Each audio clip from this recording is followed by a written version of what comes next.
Welcome back to another episode of Talk Dead to Me. I am your host, Johnny Odell. I'm the social media manager for The Walking Dead, and this week we have the amazing actor and model Daniel Newman, who played Kingdom Soldier Daniel on The Walking Dead from season 6 through 8. Outside of that, we discussed his globetrotting early adulthood, near-fatal car crash, and post-Walking Dead activism. It's a fascinating interview, and I really can't wait for you guys to hear it. This is Daniel Newman. Daniel, you grew up just outside of Atlanta, right? Mm-hmm. In a small town. What was your upbringing like? How would you describe it? My upbringing is everything in my life is two different things. I guess it's and people always joked about the whole Gemini thing, and I was like, that's not real, but like literally everything in my life, which has been super difficult, but then really a huge blessing, especially being able to have empathy and to understand people and to go through what people are going through. But long answer to a short answer to a long question. Yeah, half and half. So I grew up kind of with my dad in the inner city, Atlanta. I thought I was a black rapper.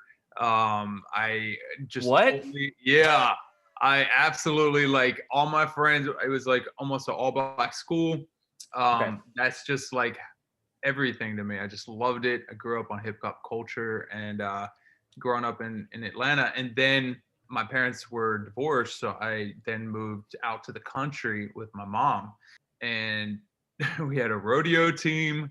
It was almost an all white school. I totally didn't understand how anything worked. And culturally, it was like so different. Our prom queen was pregnant. We had the highest pregnancy rate of any high school in the nation, I think, when I graduated. She was pregnant on the float. That's fun. We had a class where the students would take care of the other students' babies. Yeah, not a lot of birth control education. You know what? I do remember one sad note about that a girl in high school was crying, and I had asked her why. And she was like, my mom told me that I'm going to be fat and ugly in a couple years and I have to get pregnant like this year. Otherwise, I'm never going to get a man. And I'm just like, oh my God, you're 17. Like, what mom, what kind of community? That's like some Bridgerton shit. It is insane. Yeah. Old school. So my upbringing was that. And then I'm basically Benjamin Button. Like, I just get younger every year. When I was a kid, I had a briefcase and I just wanted to run companies. I was obsessed with starting things as a kid. I started a newspaper and ran away at 15 to Los Angeles and started working in LA, and then at 17 to New York. So hold on. So you ran away. First of all, how do you run 3,000 miles across the country? Did you like save up for a plane ticket? Yeah. Okay. Saved money, landed, figured out I would just kind of figure out how everything works. And also so there's a lot of dots missing. I started acting when I was like 6 or 7 in small local plays, and then professionally at 11. I started like breaking on to film sets. They had these periodicals where they would show where productions were being made in Georgia. And I would study, and it listed everything. It listed like cast, crew, casting director, producers, everything, location. So I convinced my neighbor to drive me to sets, and they would drop me off and I would stalk people. Oh my God. Like legit at like 12 years old. And I finally got the balls to pretend that I was an extra. There was like a crowd scene outside. No way. So I joined the extras. I worked all day, and then my neighbor came and picked me up and I left. And then I came back throughout that week and kept doing it. And then they finally caught me. And they were just like, you're working way too many hours. You're not allowed to be on set this much. And by the way, who are you and where's your mom? And so they caught me, and she was just like, look, if you want to do this, that's great, but you have to do it legitimately or we're going to get shut down. So the extras casting director got my information and she started hiring me. Wow. So are you low key in some scenes of a show or a movie that before it was legitimate? Yeah, it started in 1946. Okay, so you're a vampire. Yeah, just play lots of vampires. Yeah, there was one Fluke, and on IMDb it shows all of them. Yes, they said like uncredited boy Yeah, in a lot of them, and I was like, what does that even mean? That's probably what that means. That means he broke onto the set, and because he was underage, we didn't arrest him. Yeah, that's hilarious. I'll fly away. Everybody out there, I'll fly away. Yes, I'll fly away. Yeah, it was like 10 or 11. Oh my gosh. But yeah, note to everybody out there: never ever do that. That is trespassing, and you will be arrested if you're not, a totally lost 12-year-old boy. I feel like the 80s and 90s were just the Wild West. Kids could just kind of roam free and no one really said anything about it. And now that would be like child endangerment.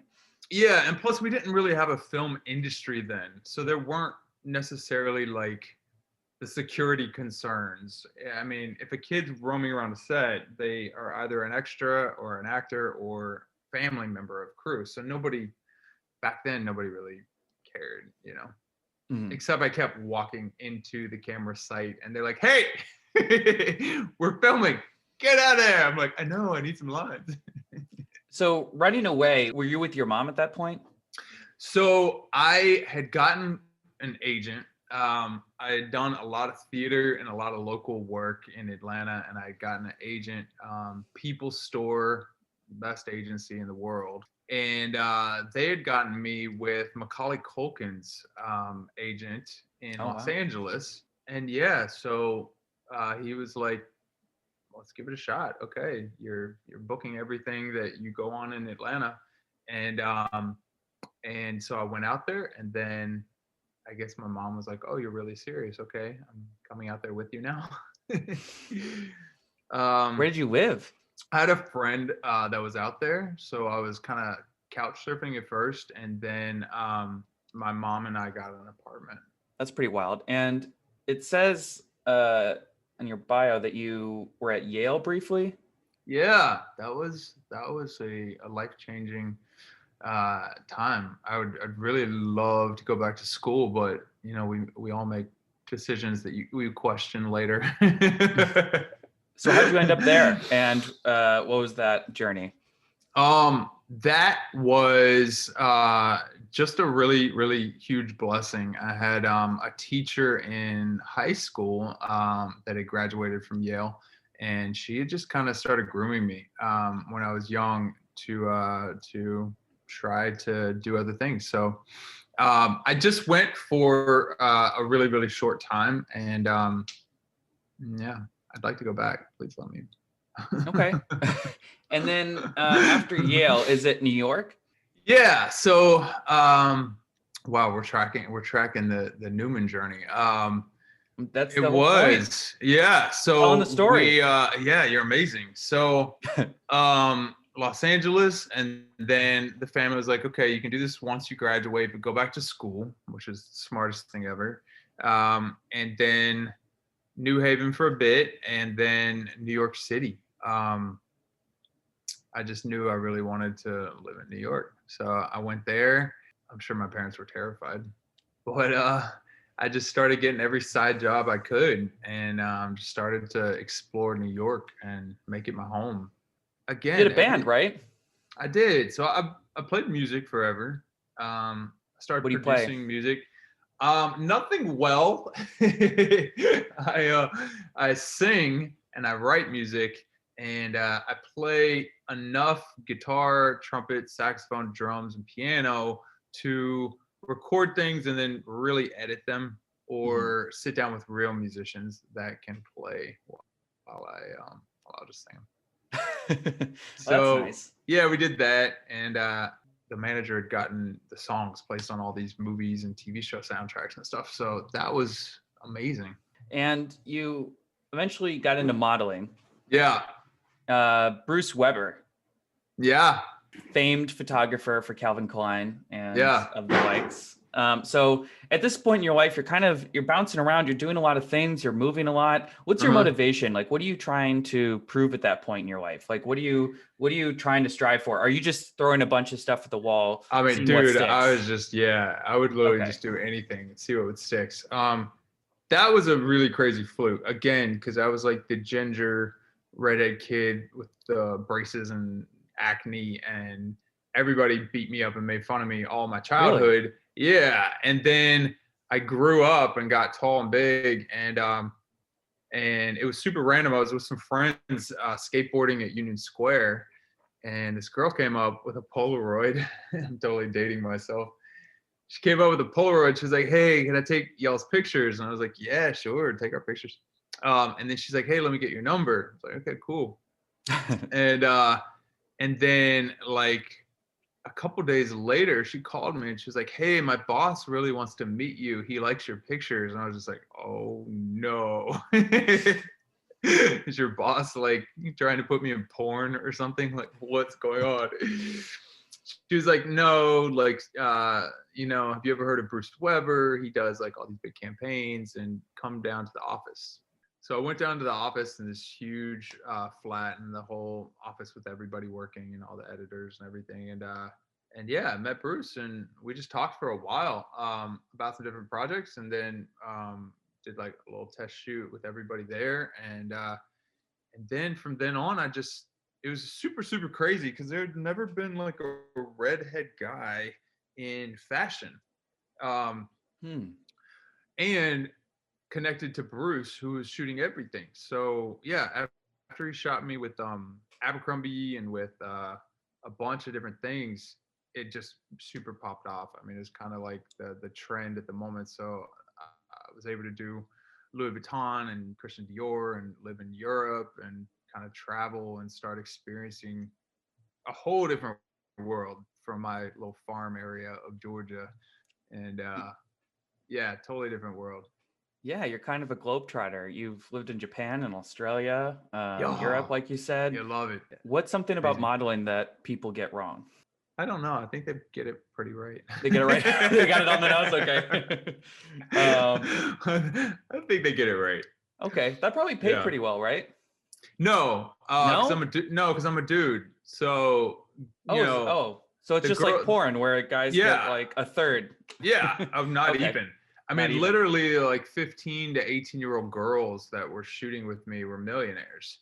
And and they were like, do you want a sandwich? I mean, you're lucky we even chose you, kid. Like, what more do you want? We flew you here. We let you hang out with pretty, models. So you're welcome. During modeling, are you also still acting, or did you kind of take a break from it or come back to it? I think I took a break from it. I have to look at the timeline, but as far as I know, I was pretty immersed in the world of Europe, and doing everything I could, working for photographers, working behind the scenes, doing crew work, working at cafes, side jobs, just really like wanting to experience the world and experience being, 19, 20, 22, and living around the world. Yeah. Going wild. Yeah, you've kind of seen it all, it seems. Let's get to Walking Dead. Yeah. So how did that opportunity come about? Okay, I'll touch on it later. I kind of died in a car accident years ago, and so in 2009, right? The Hollywood Boulevard thing? Yeah. So my memory is like literally if I just tell you stories about me, that's how my memory of my life is. Because I've had to restudy kind of everything to learn about Daniel Newman and learn about, because like my memory is wiped after that.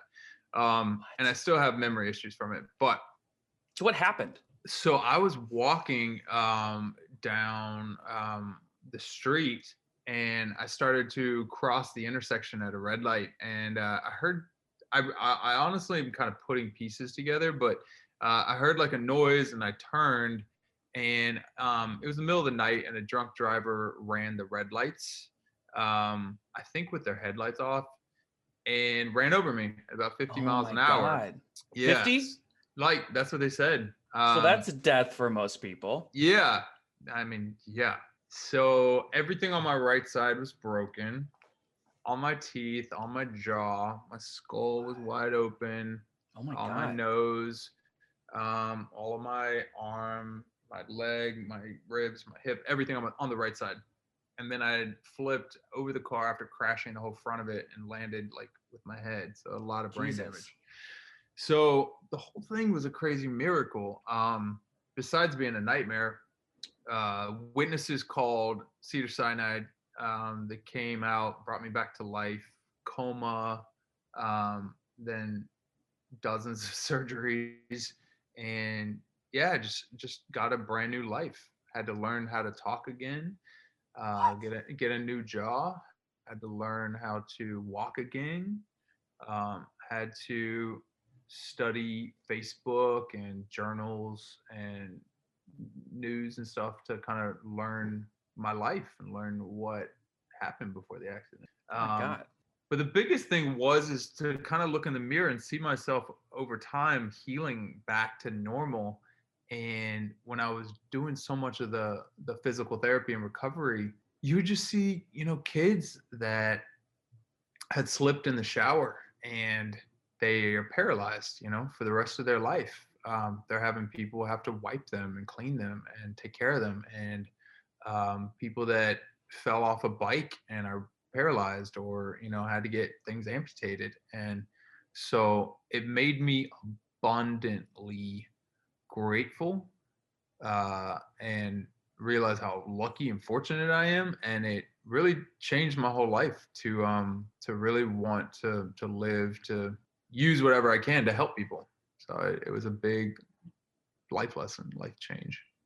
Wow. How long was your recovery? Are we talking like a year, 2 years, more? I mean, I'm still mentally recovering. Like I'm still always like coming across memories that, I mean, my family's just given up on me. They're like, oh, you remember, when we were at Christmas and blah, blah, blah. I'm just like, no. Wow. Wow. But physically, it was a miracle. It was miraculous. I was up walking really quickly within a matter of months. And the doctors were just like, we don't know what's in your like DNA, but your bones are healing like at lightning speed. My tendons, my muscles were just healing lightning fast. And then I had to get more surgeries. So then I had to kind of relearn from scratch again and again. But so you're not a vampire, you're Wolverine, basically. was that it? Okay. Yeah, I think that's what it is. He doesn't age, he heals fast. I think that makes sense. That works. I'm guessing the driver kept going. Yeah. The whole thing is like a movie. So in California, you have the front license plates as well, and that got ripped off by my jeans and was like laying next to me in a pool of blood. What? And the dude didn't have any insurance, and in California, they just, for whatever reason, don't care. He was out for I think about 2 years, getting more DUIs. Really? Yeah, because there was such a backlog in the system. And then once we finally went to court, I had like $1 million hospital bill. They were just like, well, he doesn't have any prior arrests before that date. And it was, yeah, because I'm alive, it was an accident.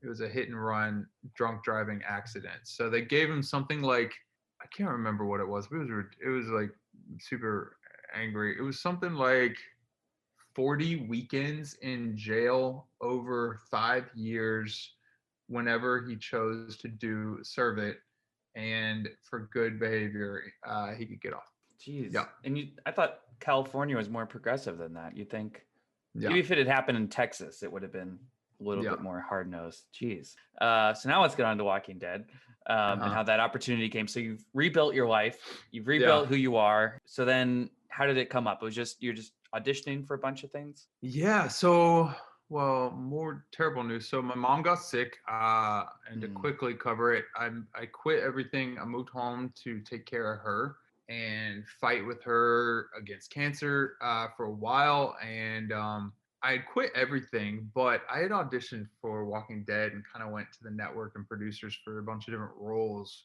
year after year after year. it was kind of a bad joke because it was like I would go so far and then not book it. And bizarrely, after I was at home, they had offered me this role, and I thought it was an audition, and I was just like, well, I just can't do it. I'm taking care of my mom right now. And they were like, no, they have the role. It's for you, and they've seen you a million times over the years. um, and so it was a small role. It was for 3 years, but a small role in the kingdom, and it was really, really cool for it to be, the introduction of the kingdom and saving Carol and Morgan at the beginning. And yeah, my mom was just like, no, this is your dream. You are going to be working, for a couple hours a few times a week, and then you can go back and forth because it's right to, it literally is so close to where my family lives and we grew up. So it was a really amazing blessing to be able to come home, take care of mom, and then have an amazing experience throughout the months of filming and being able to be a part of kind of both families. I'm a fan of the comics, so when I saw you in the traditional like kingdom garb, I was like, "Oh my god, it's happening! It's so exciting!" And you really got to introduce it. Yeah, it was so rad. It was such so cool. I will say some people call it BMX armor, which I think is insulting. What kind of armor would you call it? I don't know what I would call it. BMX armor just makes me laugh, but I think that's what they told me it was actually.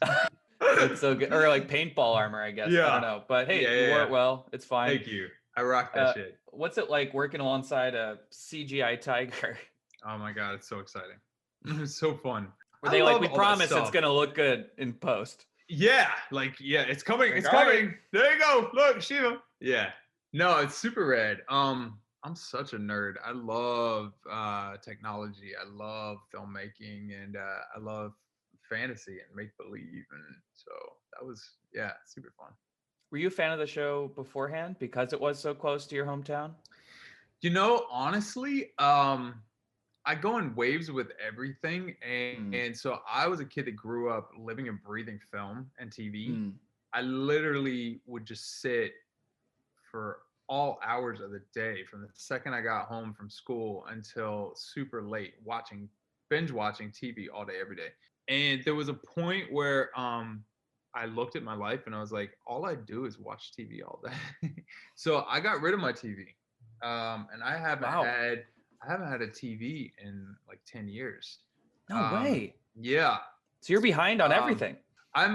Nothing is really existent except if people tell me something's just really amazing, then I'll jump on Netflix on my laptop and I'll get sucked into a show and I'll binge and watch all of it over a weekend or a week, and then I just don't watch anything besides that. Sure.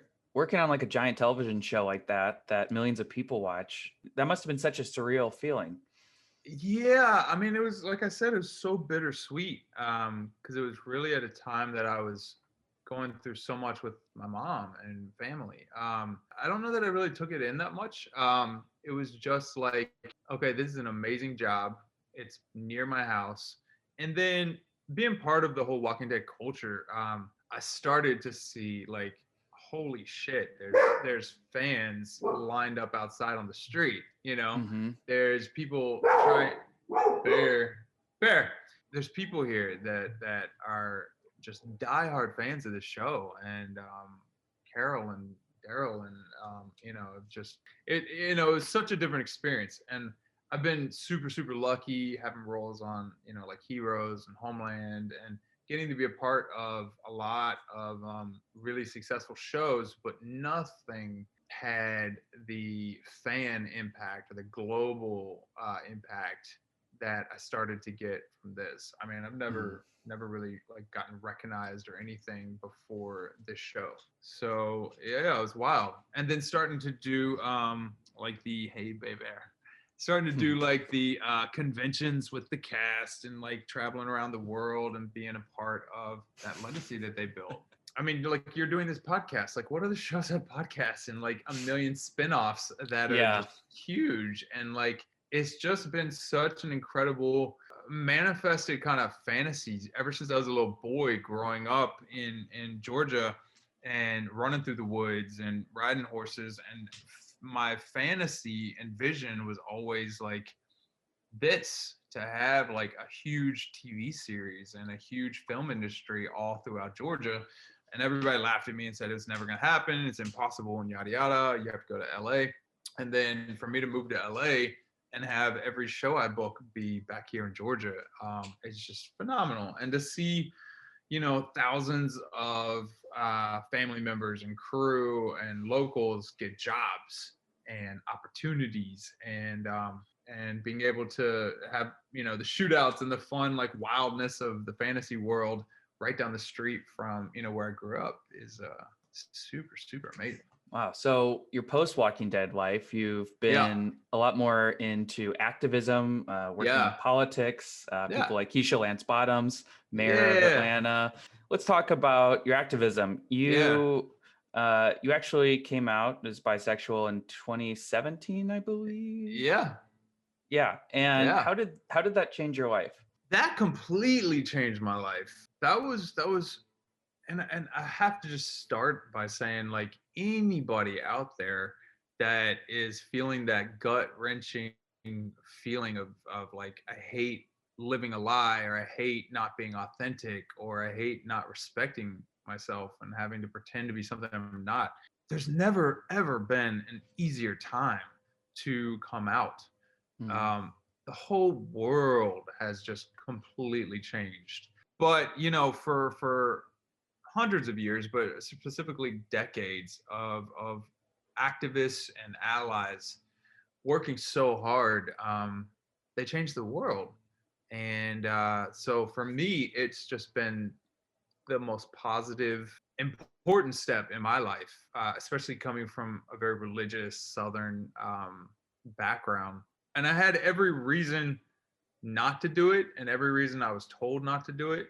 From, oh, it's nobody's business, or you shouldn't talk sexuality when it comes to your career and work life, to, you know, starting out as a child actor and being brainwashed since I was little that gay people can never be successful actors. It's already difficult enough to book jobs as an actor, and they would always just tell me, either personally, like, oh, it's going to ruin your career, or they would tell me, we've invested so much time and hard work into your career, you're throwing it away for us as well. And that's kind of gaslighting you about it. There's so much to put on a kid. So yeah, to finally go against all of those little barriers in your brain and realize, like, wait, this is life, you know, creating and defining who you are and your culture. And if you don't like something about the world or a stereotype, then fully represent who you are. And you know, none of us are a label. The labels are us. But only if you're visible, only if you are, you know, loud and clear about who you are. And that's how people come to get to know you. And then it's not even just a personal thing, it's a community thing. You know, when there's like you were talking about, homophobia in different masses and things. When somebody comes out, especially at a moment where they're having some success, it helps everybody, because now people are less inclined, people that are homophobic or prejudiced are less inclined to feel comfortable expressing that prejudice, as well as it changes so many hearts and minds to be like, oh, you know, I grew up thinking one thing, but now I've met, you know, all different types of people and realized, wow, they're actually really incredible, or they're even better than I am. So, you know, and that comes with all of us. I could ramble on and on about that every time, but everybody's guilty of having certain prejudices or misunderstandings about other people. And then once you get to know them, you're just like, I can't even believe that I thought that originally. Even Dick Cheney was able to come around once his daughter came out, which was, you know, there you go. Dick Cheney can come around. What do you think that is? Because it's interesting to me that people are still have hate in their heart for things like the LGBTQ plus community, and to not see how how they're behaving is how racists behaved in the 50s, 60s, way before then, way after then. And they still they don't see the parallel at all and how they're going to be viewed historically, because this is Yeah. the train's going to keep on moving without them. And you Yeah. either get on or you're left behind. So what do you Yeah. think people's like main reservation is? Is it religion? Is it they just don't get it? Like I mean, why can't they make the jump? with this conversation, I definitely want to put it into proper context. Sure. Because I believe perception is reality. So this is not the 90s where we're talking about the majority of people feeling a certain prejudiced way. And I definitely get uncomfortable when like the media and people bring up a topic that I really believe is like a very, very tiny, small fraction of people. And then because we focus on it or dwell on it, we give them so much attention and we I see what give you're them saying. so much power. Yeah. So when you're talking about homophobic people or racist people, I honestly think it is such a small, tiny, minute fraction of, the population. And on one hand, I don't want to give them any attention. I don't want to give them any glorification or power or attention. On the other hand, there are people in all minorities that are facing that small fraction on a daily basis, and they do, and we all do, need to stand up against it. So it's a delicate balance, like in between it. Like, do you know what? Does that resonate with you? What I'm saying? Yeah, that makes perfect sense. I was just, we Yeah. were talking before the podcast about the sort of hate and trolly comments we got about World Beyond actor Jelani Aladdin and how he was kind of receiving hate. So yeah, I'm not trying to give any kind of platform to the actual haters. It's important. Yeah. I It's just super want to important. like try to root them out or have them accept. So let's Yeah. flip it. You've actually well, wait, to address that real quick. So okay. I would say from my personal experience, me coming out as an actor on The Walking Dead in front of this fan base, I have gotten unending love and support and messages, even now, years later, globally, from guys and girls and trans and non-binary that are like, I would have never come out if I hadn't seen your story or people like you. And I was like, I had such a small role, like nobody's even going to notice this, or it's not going to matter, or it's going to be a negative thing. And then, it was like on the cover of every magazine, like a bunch of magazines. It was on the cover of a bunch of magazines. A lot of people talking about it all over the world. And it became a conversation because of The Walking Dead and their fan base. And it's just been enormously positive and transformative. So, yeah, if I mention something about LGBTQ, I'll get 1,000 amazing messages, or from the community amazing messages, and then I'll get like one troll, which I'll block, that'll just be like, oh yeah, blah, blah, blah, and I'll just block them. So yeah, I think, creating the narrative and forming the reality of the mass majority being so loving and empowering and supportive is really what I like to focus on, and the message that I like to, amplify. Right. And you've worked with organizations like Human Rights Campaign on subjects like that. What's that been GLAAD, like? HRC and GLAAD, and all of our groups are just life-changing. They're doing the work, and I join in as much as I possibly can, on a local level and on a national level, doing all of the events that I can, and really campaigning and talking and mentoring and things. But yeah, you see the activists that, for, like I said, like decades, fought for marriage equality, fought for trans rights, and fought for all of our rights and equality. And GLAAD is really, really amazing because it's so influential. It really holds the media at large accountable for representation. And I'm such a media baby, growing up with, TV shows and films and pop culture, that is what, in my mind, kind of shaped culture, shaped people's perceptions on groups that they've never experienced. Right. So working on a project like Eastsiders must have been Oh, kind of like hell a nice yeah. full circle sort of Yeah. moment where it's more of a, not, I think you would even said that it wasn't really like they showed a kind of a side of that you don't usually see. Yeah. Yeah. Eastsiders. And now it's on Netflix, Eastsiders. That's I great. love Eastsiders. It's so, again, we're in such a different time period where there just was no mainstream, high quality, and well accepted LGBTQ TV shows and films when I was growing up, other than like Gus Van Sant, like that, something very avant garde was like the most exposure that I think most of us got. So to have a queer LGBTQ cast and crew and storyline and such specific stories is just so amazing. So Yeah. amazing. And to have such a fun, amazing, talented crew and cast. And yeah, I was so happy when Kit and John had told me that they wanted me to come on the show. So Yeah. would you say at this point in your life, you're feeling pretty fulfilled? Very, very, very on one hand, but I also see so much work that I want to always do and help people. Again, so the whole acting industry was always such a hustle. So I had to go off and learn finance and business and create a whole separate life. So I started doing tech startups and creating them and selling them, and then getting a lot more into real estate and building all of that world for myself.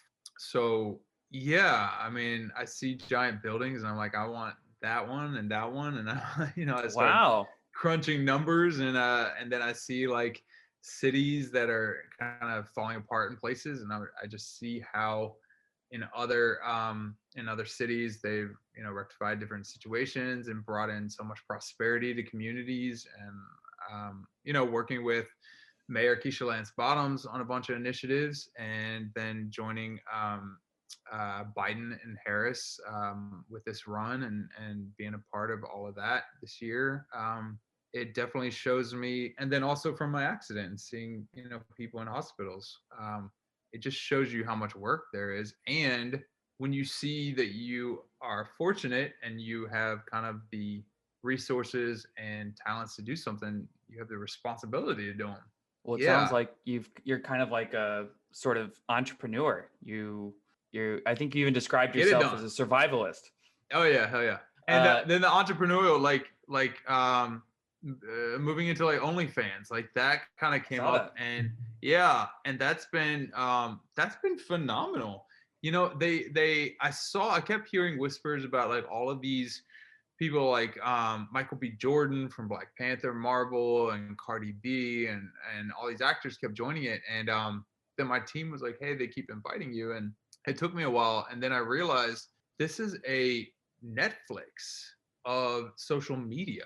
It's a platform with subscribers that join and that support the artist and the ability to create content.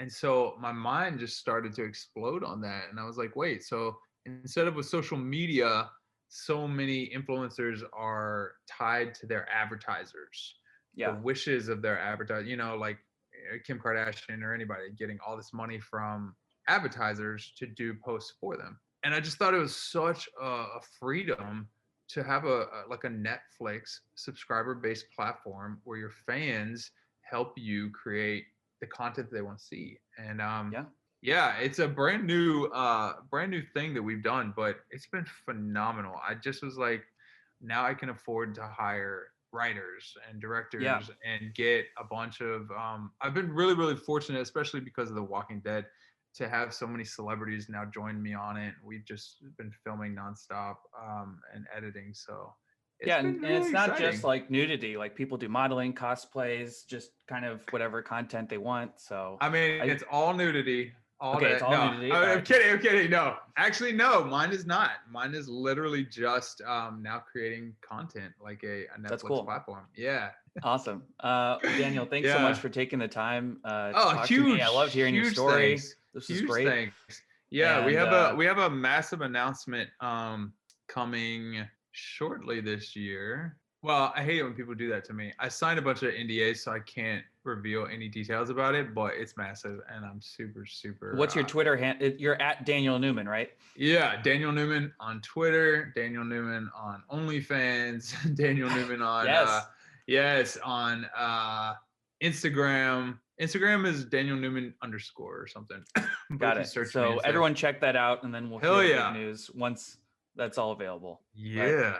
Absolutely. In the meantime, great talking to you. Yeah, Stay you safe. too. Thank you so much for the invite. I'm really honored and flattered. I appreciate you doing that. Of course. All right. Well, have a great rest of your day and enjoy your weekend. Absolutely. You too. Thank you. All right. See you, man. Bye. Bye. And that was my interview with Daniel Newman. I hope you guys learned something. I know I did. Such a fascinating guy. Next week, we will be back with Josh Michael, who played Savior Jared in The Walking Dead. I can't wait for you guys to hear that. I can't wait to interview him. But in the meantime, please stay safe, wear a mask, be nice on social media, and happy birthday to Nate.